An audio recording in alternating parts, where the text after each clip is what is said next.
No hay nada mejor que aprender del Señor Jesucristo.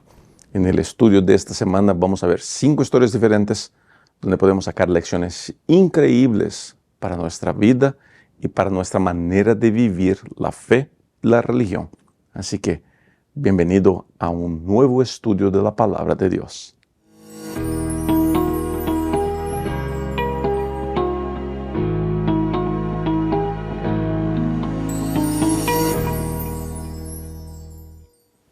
Muy bienvenido, querido amigo, querida amiga, a mi canal. Soy Rubén Bullón.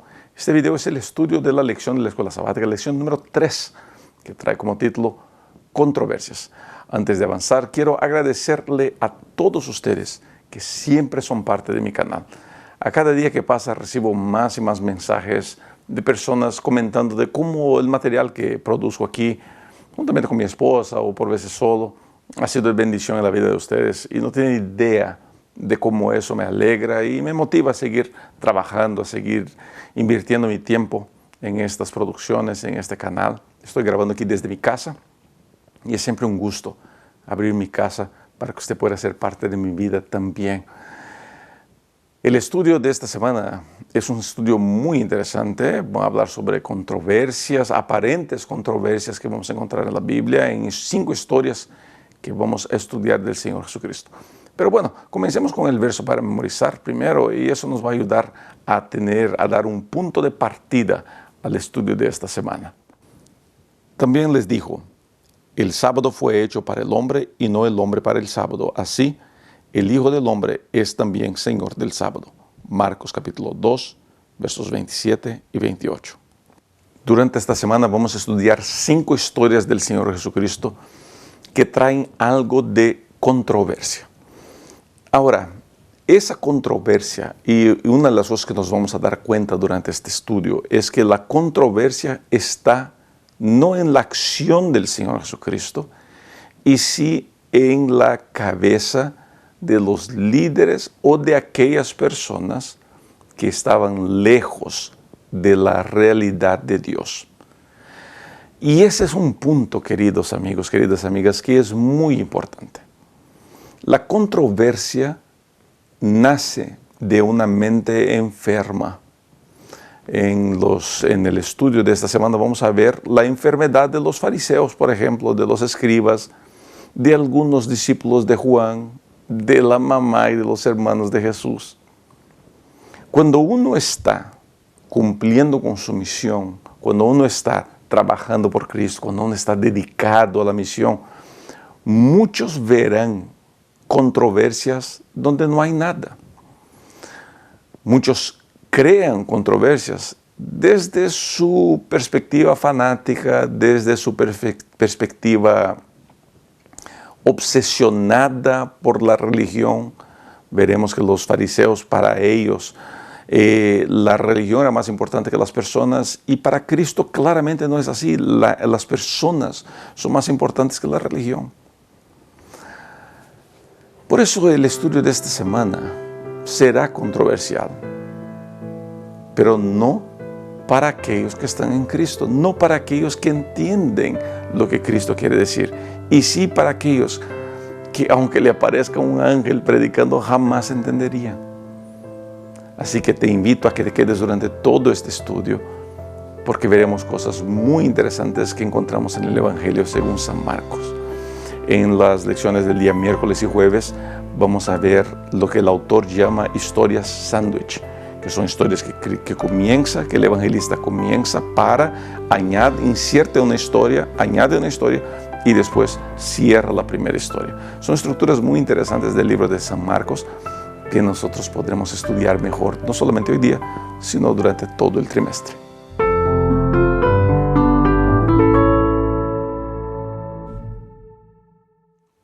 ¿Cuál es la más grande demostración de que tengo fe? ¿Ya se ha preguntado eso? Esa es una pregunta que me llega muy a menudo. Pastor, ¿cómo puedo demostrar mi fe? Y gente, aquí creo que es donde tenemos alguna dificultad con el Evangelio y con la palabra de Dios. La costumbre ha pedido de que fe se demuestre en acciones que no tienen nada que ver con fe. Por ejemplo, ir a la iglesia. Oh, no, porque, mira, yo voy a la iglesia todos los sábados, yo voy a la iglesia todos los domingos, yo voy a la iglesia todas las semanas. Seguir y obedecer una religión, ser fiel a las costumbres de una religión. Y ojo, no estoy diciendo que las costumbres de una religión sean necesariamente malas. Nosotros como adventistas tenemos muchas costumbres que no están basadas en la Biblia, pero que son muy buenas y que bendicen y que son de gran ayuda a las personas. El problema está cuando yo comienzo a poner esas costumbres como prueba de fe. Ah, si viniste a la escuela sabática, entonces tienes fe. Llegaste temprano a la iglesia, tienes fe. Te vistes de manera correcta, tienes fe. Comes de manera correcta, como que eres vegetariano, tienes fe. En la lección del día domingo vamos a encontrar la curación del paralítico, que es bajado por el techo. Es bajado por el techo por 4 amigos y puesto a los pies de Cristo. Esta historia está en el Evangelio según San Marcos, el capítulo 2, y les recomiendo que lea. Y Cristo no solamente confronta la arrogancia de los fariseos, pero quiero enfocarme en cuando Cristo menciona la fe de esas personas. Y aquí está un punto para mí que es muy importante. La fe se demuestra en mi servicio a alguien. Fe, vida cristiana, espiritualidad se demuestran en servicio. No se demuestra encerrado en la iglesia. Ir a la iglesia es bueno, yo voy a la iglesia. Pero la fe no se muestra cerrado adentro de la iglesia. La fe se demuestra sirviendo a las personas, atendiendo la necesidad de las personas, visitando al que necesita ayuda, entendiendo que lo que Cristo espera de mí no es una obediencia ciega, y sí un servicio dedicado. Y la controversia del día domingo está en qué es lo que creemos que es fe. La lección del día domingo trae un texto bíblico que quiero leer porque me llamó mucho la atención y creo que es muy importante en el contexto que estamos acompañando. ¿Con qué me presentaré ante Jehová y adoraré al Dios Altísimo? ¿Me presentaré ante Él con holocaustos, con becerros de 1 año? ¿Se agradará Jehová de millares de carneros o de 10,000 arroyos de aceite?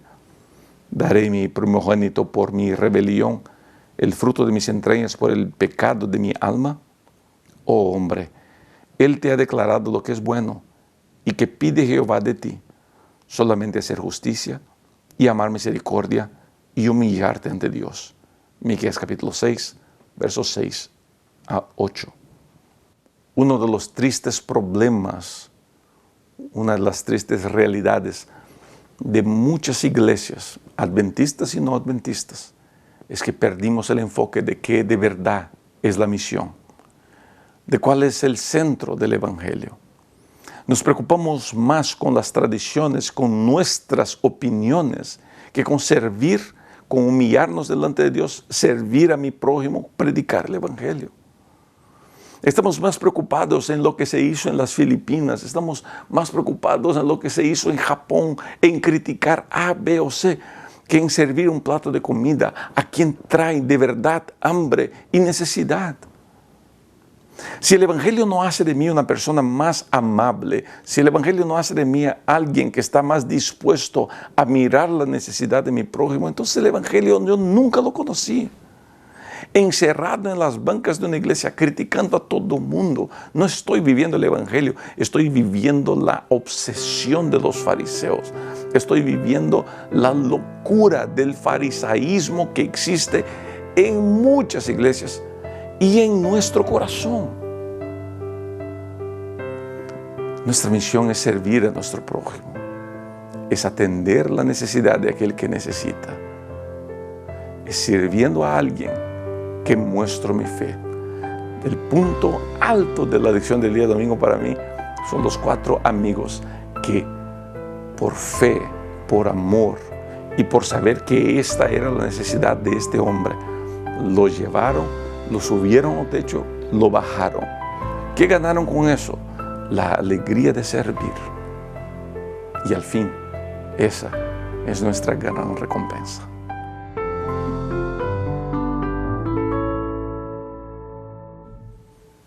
Se hizo viral un video muy interesante de un señor que encuentra un ciervo, un venadito lastimado, herido, y lo cuida.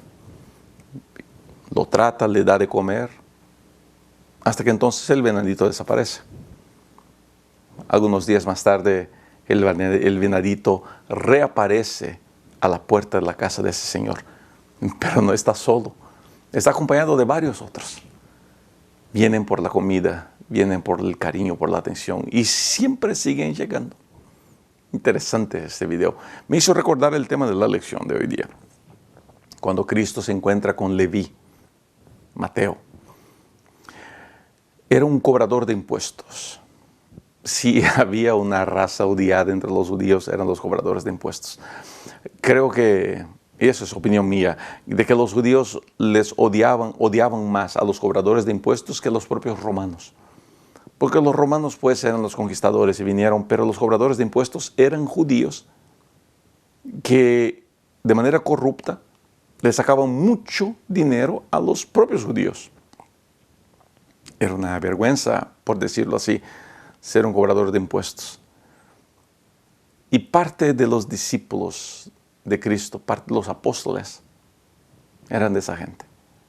Leví, Mateo. Cristo lo llama. ¿Y por qué menciona la historia? Porque la primera referencia que encontramos en San Marcos es que después de llamado, Mateo llama a todos sus amigos o lectores de impuestos para que se sienten a la mesa con Jesús. Un verdadero discípulo nace en el reino de Dios como misionero. Cuando yo soy encontrado por el Evangelio, yo quiero traer más personas a Cristo. Y aquí está la gran demostración, queridos amigos y queridas amigas, de que yo me he encontrado con Cristo. La gran demostración es que yo quiero presentar Cristo a todos aquellos que un día anduvieron conmigo. Y la controversia va justamente por ese camino. Jesucristo es acusado de por qué si se sienta con pecadores, con publicanos. Interesante. Cristo da una respuesta muy sabia al decir, no vine a buscar justos, sino a pecadores. Pero Cristo no está llamando a los fariseos de justos. En la mesa de Cristo hay lugar para los que los acusan. Está lugar para el fariseo.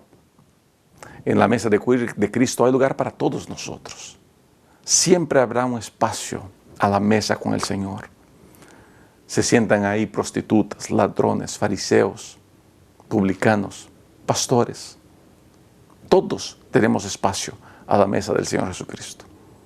Todos podemos estar ahí. Querido, el gran problema que tenemos, uno de los buenos problemas, grandes problemas que tenemos en nuestra religión es enseñar que un buen adventista no se relaciona con el mundo, no se relaciona con las personas. Tiene que cortar amistad con sus antiguas amistades. Te voy a decir una cosa interesante. El borracho que deja la borrachera y se vuelve adventista, no va a cualquier iglesia. Él va a tener sus nuevos amigos. Pero si un día sale de la borrachera, si un día sale de la iglesia y vuelve a la borrachera, los amigos de la borrachera lo van a recibir como si nunca se hubiera salido. Pero que un miembro de la iglesia salga de la iglesia y después quiera volver, uy, madre mía, lo ponemos bajo un sinfín de juicios. ¿Qué es lo que quiero decir y cuál es el punto de la lección y cuál es la controversia? La controversia aparente es mezclarse con los que no son santos. Mezclarme con los que no creen como yo creo. Caminar y estar en paz, viviendo en armonía con aquellos que piensan de manera diferente. Cristo tenía esa habilidad de sentarse a la mesa con personas muy diferentes de Él.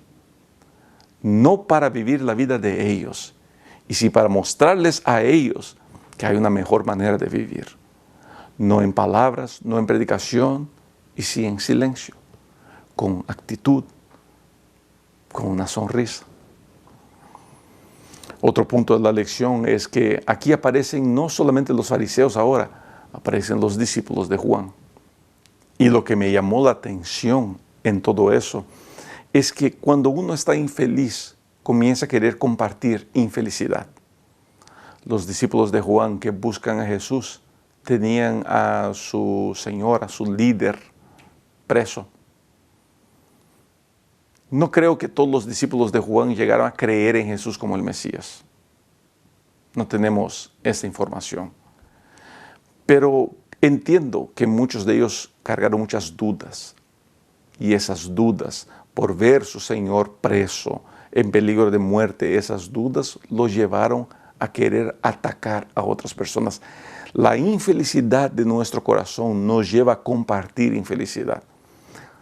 ¿Sabe gente que lo único que comparte es mentira, chisme, acusación? Siempre está compartiendo cosas malas, siempre está compartiendo amargor. Es porque son infelices. No tienen paz, no tienen alegría, no tienen a Cristo. Y en su infelicidad quieren compartir infelicidad.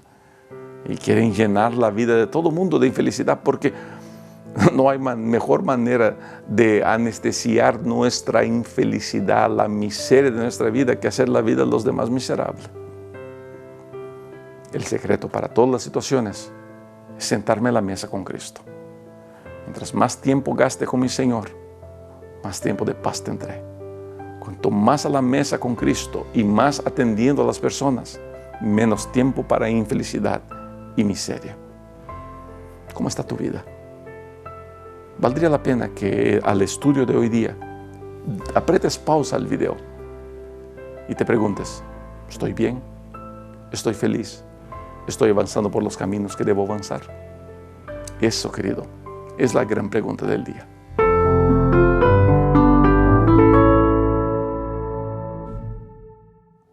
Si podemos decir que existe algo controversial en el mundo del adventismo, es la guarda del sábado.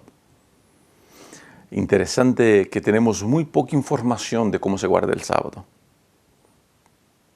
Pero nosotros nos hacemos cargo de inventar esa información. Queremos que el sábado se guarde como yo pienso que se debe guardar.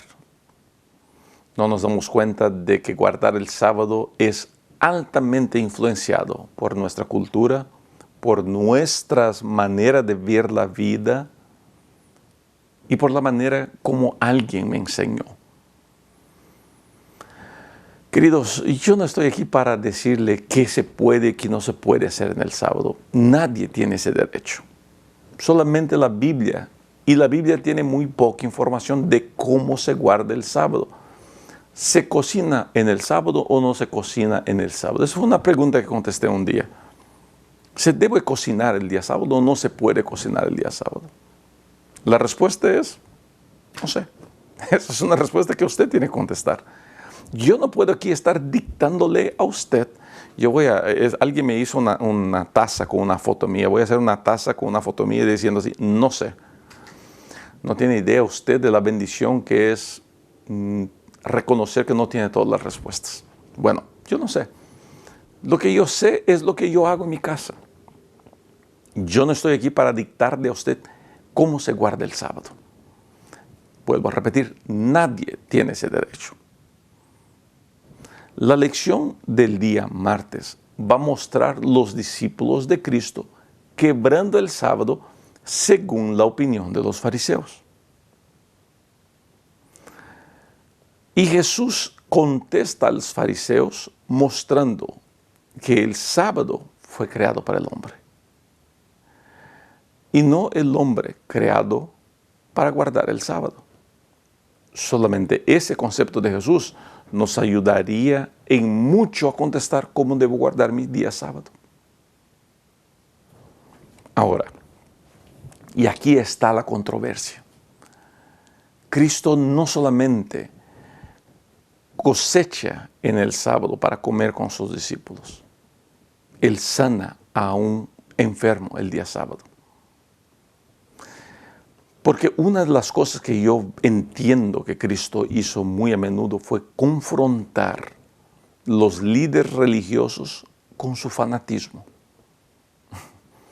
Por veces tengo ganas de hacer lo mismo y me miro al espejo y me doy cuenta que no soy el Señor Jesucristo para hacerlo. Y he intentado con todas mis fuerzas evitar controversias, aunque siempre se generan las controversias, ¿no?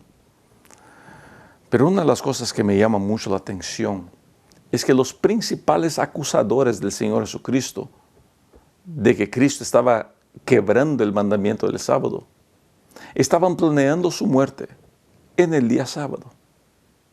Interesante, ¿no? Es mucho más fácil acusar que corregir. ¿Entiende lo que digo? Es mucho más fácil acusar que corregir. Es mucho más fácil atacar que mejorar. Es por eso que la gran mayoría de las personas en nuestras iglesias que ataca, que acusa, tienen mucha cosa que esconder. Porque es acusando y atacando que escondo toda la vergüenza que es mi vida. Y aquí están los fariseos acusando a Cristo de quebrar y violar el mandamiento del día sábado, mientras ellos están planeando su muerte.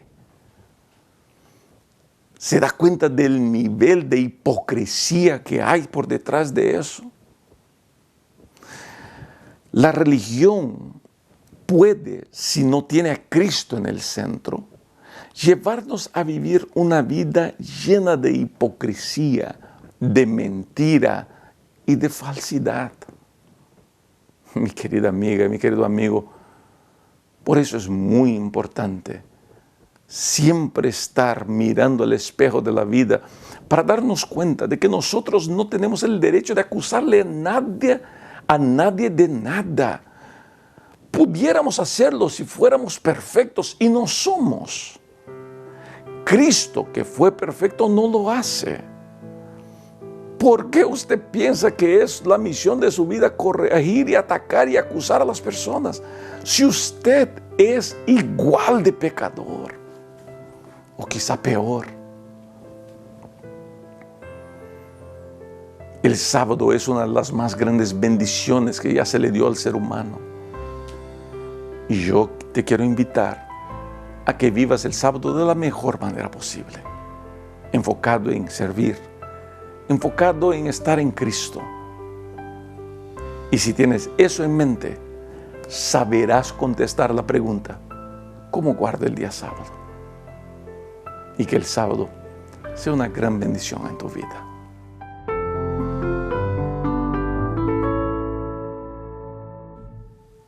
Cuando yo era un adolescente, yo tenía una obsesión en saber si había pecado o no contra el Espíritu Santo. Tuve un momento así. Me preocupaba mucho si había o no cometido el pecado contra el Espíritu Santo. Era una preocupación que latía en mi corazón muy fuerte.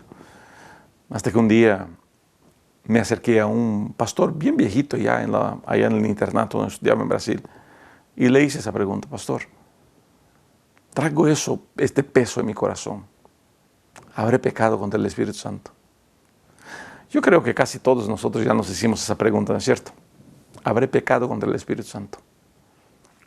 Y ese pastor, de manera tan amable y sabia, me dijo así: Rubén, el hecho de que te preocupes con eso quiere decir que todavía el Espíritu Santo trabaja en tu corazón. Genial la respuesta. Y esa ha sido mi respuesta de por vida. Todas las veces que alguien me pregunta así: ¿he pecado contra el Espíritu Santo? Mi respuesta es: el simple hecho de que te preocupes con eso quiere decir que el Espíritu Santo todavía trabaja en tu corazón. ¿Por qué digo eso? Porque la lección del día miércoles muestra qué es el pecado contra el Espíritu Santo. El autor de la lección, de manera muy arriesgada, voy a proponerlo, da una definición de pecado contra el Espíritu Santo. No sé si estoy de acuerdo 100% con él, pero entiendo el punto. La historia del día miércoles es de que Jesucristo está sanando y expulsando demonios. Hay una reunión muy grande y esta es la primera historia sándwich. Vamos a comenzar con los fariseos, con la familia de Jesús. Vamos a hablar de los fariseos y terminar con la familia de Jesús. El día miércoles vamos a hablar del relleno del sándwich, que es los fariseos. Jesús está en una reunión expulsando demonios y los fariseos dicen, este expulsa a los demonios por el poder del Belcebú. Y Cristo les dice, una casa dividida no puede permanecer. Si yo hiciera el trabajo de expulsar el demonio por el poder del enemigo, pues el enemigo estaría derrotado. Y Cristo hace una parábola aquí, donde Él se identifica como el ladrón. Interesante, ¿no? Y gente, aquí está el supuesto pecado contra el Espíritu Santo. Y el autor propone eso, ¿no? Voy a leer lo que el autor dice porque me llamó la atención. Él dice que el pecado contra el Espíritu Santo es llamar la obra del Espíritu Santo de obra del diablo. Llamar la obra del Espíritu Santo de obra del diablo. Y ese es un riesgo que todos nosotros cometemos. Del simple hecho que no me guste pastor A, B o C. No me gusta el pastor Bullón. Pues entonces le voy a tildar de jesuita. No me gusta el pastor Arnaldo Cruz. Lo voy a pintar de jesuita. No me gusta el pastor, qué sé yo. No me gusta el pastor Rubén. No me gusta el pastor Juan. No me gusta el pastor, qué sé. Y me llamó la atención la manera por la cual el autor la propuso. Y entiendo su pensar, porque la argumentación de Jesús de decir de que no será perdonada la blasfemia contra el Espíritu Santo está justamente conectada a los discípulos acusando a Jesús de hacer la obra del Espíritu Santo en nombre de Belcebú. Entonces tiene mucha lógica lo que el autor dice. Aunque me parece un poquito arriesgado definirlo de esta manera. Para mí el pecado contra el Espíritu Santo es no arrepentirme de mis pecados. Es no hacerle caso al Espíritu de que lo que estoy haciendo es pecado. Es ignorarlo. Las dos definiciones me parecen buenas. Quizá usted en los comentarios me puede decir para usted qué es el pecado contra el Espíritu Santo. ¿Qué le parece? El punto, gente linda, es este. El día que yo me cierre a la influencia del Espíritu Santo, ese día estaré completamente perdido. Porque el Espíritu es el que trabaja en mí, es el que obra en mí. Estos días hablaba con un amigo y me contaba por qué había dejado el ministerio pastoral. Comenzó a estudiar para ser pastor, pero dejó. Me decía, no creo que tendría capacidad de convertir a nadie. Es que no es mi trabajo convertir a nadie, es obra del Espíritu. Pero el trabajo del Espíritu no es convertir a los otros, es convertirme a mí, es trabajar en mi corazón, hacer cambios en mi vida. No es fácil hacer cambios en nuestra vida. Y la gran mayoría de nosotros está cerrando el Espíritu Santo usando una frase de las más tristes que puede existir. Siempre fui así. Siempre fui así. El hecho de que siempre fuiste así no quiere decir que debes seguir siendo así. El hecho de que siempre fuiste como eres no quiere decir que debes ser como eres toda tu vida. Puedes mejorar y es ahí donde entra el trabajo del Espíritu Santo, en hacer de ti una persona mejor, en hacer de ti una persona más maleable, una persona más enseñable. No sé si existe la palabra enseñable, pero una persona que se deje guiar, una persona que se deje enseñar. ¿Entiendes lo que digo? tenemos que tener mucho cuidado, y es un cuidado que yo tengo que ejercer en mi vida también, de no decir que determinado ministerio, determinado pastor no están haciendo la obra de Dios. El hecho de que yo esté en desacuerdo no quiere decir que no están haciendo la obra de Dios. Todos podemos mejorar, de que dejemos el Espíritu Santo trabajar en nuestra vida. ¿Estás dispuesto a hacerlo?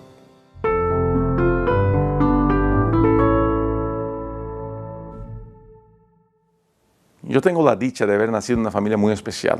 La familia de mi padre es algo diferente. Varios de ellos acompañan mi canal, mis tías, mis tíos, y mis primos, e incluso algunos de mis sobrinitos. Nuestra familia es algo interesante, ¿sabes? Nosotros nos amamos de una manera diferente y nos llevamos bien en nuestras discordancias, en nuestras diferencias. Mi padre y sus hermanos, y mis tías, mis tíos, nos enseñaron la importancia del núcleo familiar.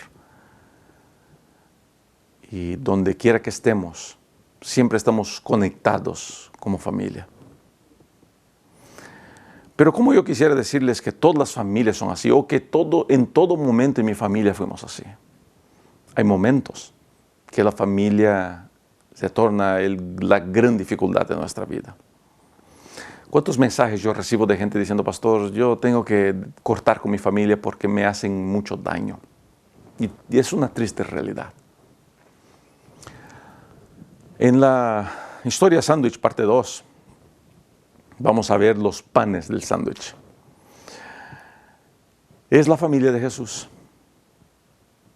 Mucha gente no se da cuenta de que la mamá de Jesús llegó a entender su ministerio hasta después de su muerte. Ella nunca entendió bien el ministerio de Jesús. Basta que usted dé una miradita al deseado de toda la gente y se va a dar cuenta de eso. Ella tenía algunas buenas ideas de lo que Jesús pudiera llegar a ser. Tanto así que en la boda de Caná ella dice a los sirvientes, hagan todo lo que Él diga. Pero ella no entendió completamente el ministerio de Jesús hasta después de su muerte. Y aquí es una demostración de eso, de que ella y los hermanos de Jesús se oponían a la manera que Jesús predicaba. Sus opiniones y sus preocupaciones llegaron a ser más fuertes que su dedicación. Es problemático eso. Y Jesús lo arregla de una manera muy interesante al introducir el concepto de familia de Dios a la nueva iglesia que están haciendo. Mis hermanos y mis hermanas son estos aquí. Quizá de ahí es donde nosotros siempre nos estamos saludando como hermanos y hermanas. Interesante, ¿no? Queridos, el punto es este.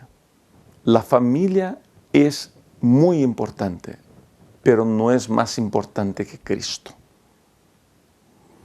La familia es muy importante, pero no es más importante que cumplir con la misión de Cristo. Esperar que mi familia entienda todo lo que voy a hacer es esperar lo imposible. Muchos de ustedes me preguntan, pastor, ¿su papá está de acuerdo con las cosas que usted dice? No siempre. No siempre está de acuerdo. Así como yo tampoco estoy de acuerdo con él en todo. Estos días estaba con un primo mío y me contaba que su papá se rasca la cabeza diciendo, ¿cómo Rubén dijo eso? Yo no espero que mi familia entienda todas mis opiniones. Yo sé que me aman a su manera. Pero aquí está lo importante. Lo importante no es buscar la aprobación de tu familia, aunque pues sabe rico tener la aprobación de la familia, pero lo importante es estar en paz con el cumplimiento de tu misión. Y si hay algo que yo traigo en mi corazón es la paz de que estoy predicando la verdad, que estoy enseñando las enseñanzas del Maestro. Yo no espero que todo el mundo esté de acuerdo conmigo. Yo no espero que todo el mundo entienda lo que digo.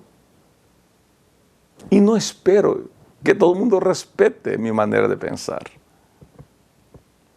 Yo espero que yo, Rubén, no me detenga de predicar el Evangelio. aunque mi padre o mi madre se pongan de desacuerdo conmigo o estén en contra de mí. De paso, mi mamá está acompañando la lección y siempre me apoya, aunque también por veces está en desacuerdo conmigo. Querido, lo más importante de la vida es estar en paz, estar seguro de lo que estamos haciendo, y eso es una de las bellezas de la vida del maestro. Él estaba muy enfocado, muy seguro. Me imagino que no fue fácil para Cristo rechazar el llamado de su madre y de sus hermanos. Pero Él sabía lo que estaba haciendo y sabía para lo que había venido. Esa seguridad de misión me ayuda a avanzar. Aunque los perros sigan ladrando, uno tiene que avanzar. Querido, asegúrate de que lo que estás haciendo es la voluntad de Dios. Y cuando tengas eso claro en tu corazón, nada ni nadie te podrá detener.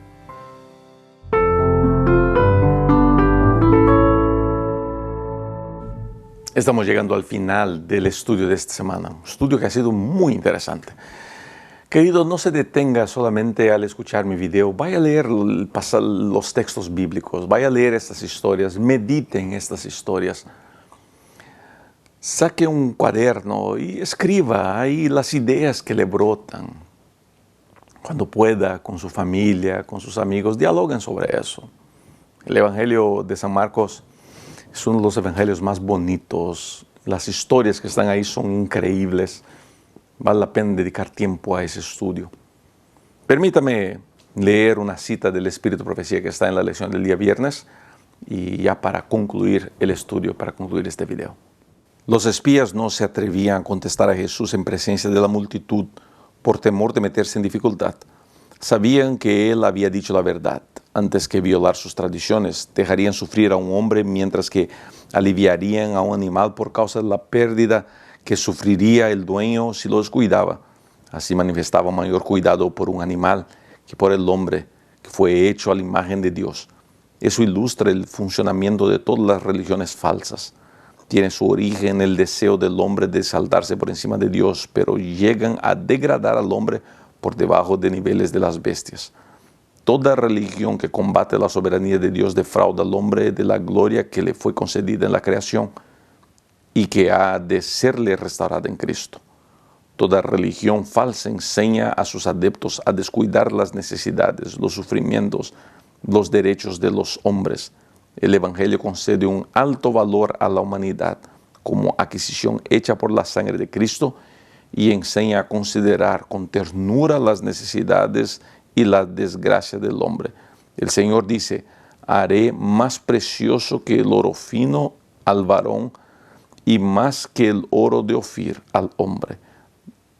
Deseado toda la gente, página 253. Es asustador la manera como Ellen G. White pinta una religión falsa que se ocupa más de las tradiciones que de las personas. La tradición decía salvar un animal en el día sábado se podría hacer. Aquí estaba el Señor del sábado salvando a un hijo de Dios, pero eso no se podía hacer. Cuando las tradiciones se imponen a la misión, cuando las tradiciones se imponen a la misericordia, mi religión, por buena intencionada que sea, pasa a ser una falsa religión. Y ese es el cuidado que tenemos que tomar. Es muy fácil acusar a los demás. Vuelvo al punto inicial, es muy fácil acusar a todo el mundo. Es mucho más fácil acusar a las personas que mirarse al espejo y entender que quizá mi manera de ser, por buena intención, bien intencionada que sea, esté siendo una piedra de tropecio para mucha gente. Podemos mejorar, gente. Debemos mejorar. Gracias por haber llegado hasta aquí. Que Dios te bendiga, que Dios te guarde, que Dios te cuide siempre. Es siempre un gusto acompañarte. Es siempre un gusto saber que eres parte aquí de mi comunidad virtual. Que Dios los bendiga a todos ustedes. Nos vemos en los próximos videos. Chao.